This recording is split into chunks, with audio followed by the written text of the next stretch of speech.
नमस्कार भाइयों और बहनों, स्वागत है आपका जंगली मेडिसिन में। आज मैं आपको एक ऐसी जंगली वनस्पति के बारे में बताने जा रहा हूं जिसे आप रोज अपने आसपास देखते हैं, लेकिन कभी ये कल्पना भी नहीं की होगी कि ये छोटी सी जमीन पर रेंगने वाली लता आपके लिए देसी संजीवनी बूटी बन सकती है। ये पौधा इतना साधारण दिखता है कि लोग इसे पैर से कुचलकर आगे बढ़ जाते हैं, लेकिन आयुर्वेद में इसे कई गंभीर रोगों में अमर औषधि का दर्जा प्राप्त है। आज आप इसकी पहचान से लेकर आयुर्वेदिक गुण, प्रयोग, मात्रा, विशेष संदर्भ और आधुनिक वैज्ञानिक शोधों तक हर चीज विस्तार से जानेंगे। और नाम मैं अभी नहीं बताऊंगा, पहले इसकी प्राकृतिक पहचान समझिए। ये लता जमीन पर फैलती है, छोटे कोमल तनों वाली होती है और इसके पत्ते हल्के खुरदुरे हरे पीले रंग के होते हैं। इसके फूल बेहद छोटे होते हैं, हल्के पीले या सफेद, और बीच में काला केंद्र दिखाई देता है। जब ये लता फूलों से भरी होती है तो मानो जंगली रास्तों को सजाती हुई चलती है। ग्रामीण क्षेत्रों में इसे कई नामों से बुलाया जाता है।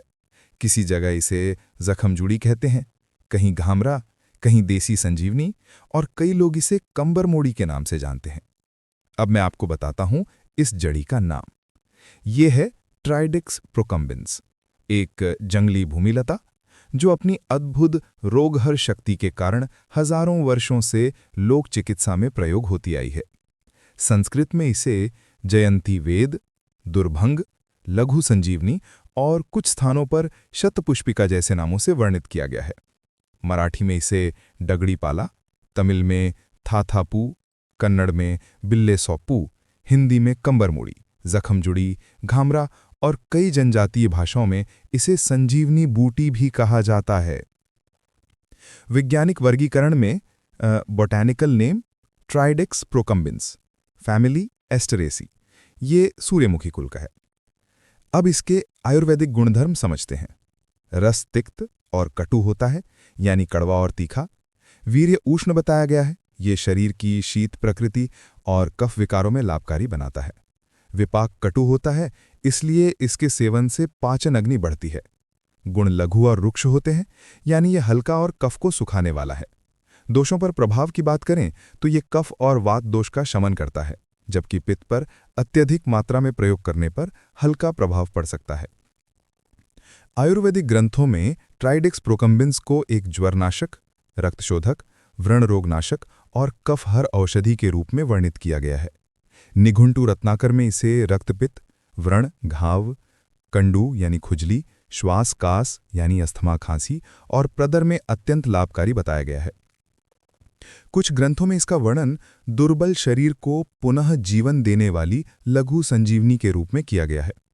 अब इसके औषधीय गुण विस्तार से समझ लेते हैं, क्योंकि ये वो हिस्सा है जो इसे जंगली संजीवनी बूटी बनाता है। सबसे पहला लाभ घाव भरने में। इसके पत्तों का ताज़ा रस या लेप किसी भी कट, घाव, फोड़े, फुंसी, जलन या चोट पर लगाएं तो ये रक्त को तुरंत जमने में मदद करता है और घाव को जल्दी भरता है। ग्रामीण वैद्यक में इसे प्राकृतिक बैंडेज कहा जाता है। दूसरा लाभ त्वचा रोगों में। दाद, खाज, खुजली, जीवाणु संक्रमण, फोड़े, फुंसियों में इसके पत्तों को हल्का पीसकर सीधे प्रभावित स्थान पर लगाया जाता है। यह सूजन को कम करता है और संक्रमित स्थान को जल्दी ठीक करता है। तीसरा लाभ खांसी, कफ और अस्थमा में। इसका रस श्वसन तंत्र की नलियों को खोलता है, कफ को पिघलाकर बाहर निकालता है और सांस फूलने की समस्या में राहत देता है। कई जनजाति समुदाय इसे काली खांसी और पुरानी खांसी में प्राकृतिक उपचार के रूप में उपयोग करते हैं। चौथा लाभ पाचन तंत्र के रोगों में। कब्ज, गैस, पेट फूलना, अम्लपित्त और जठराग्नि मंद होने पर इसके काढ़े का उपयोग किया जाता है। ये पेट की सूजन को कम करता है और विषैले तत्वों को बाहर निकालता है। पांचवा लाभ रक्त शोधन और यकृत में सुधार।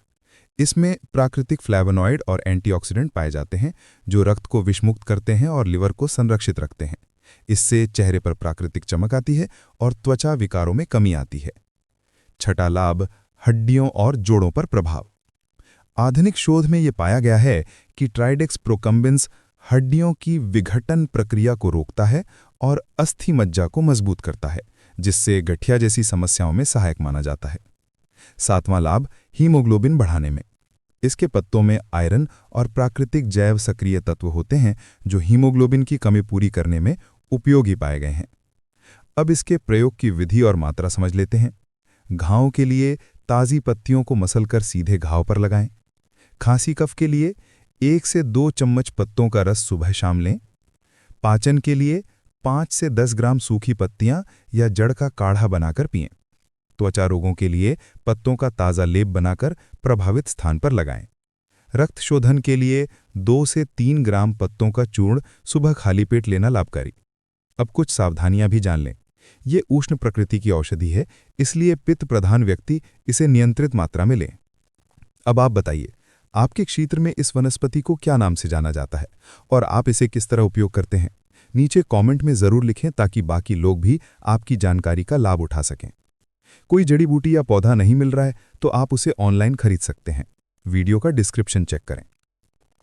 याद रहे, हो सकता है कि आप इस वनस्पति को सही से न पहचान पाए हों या प्रयोग करने में कोई गलती कर दें। इसलिए इस जड़ी बूटी का उपयोग करने से पहले किसी वैद्य आयुर्वेदिक चिकित्सक से परामर्श जरूर लें। ये जानकारी केवल आपके शैक्षणिक उद्देश्य के लिए दी गई है। उम्मीद करता हूं आज की जानकारी आपके लिए लाभकारी रही होगी।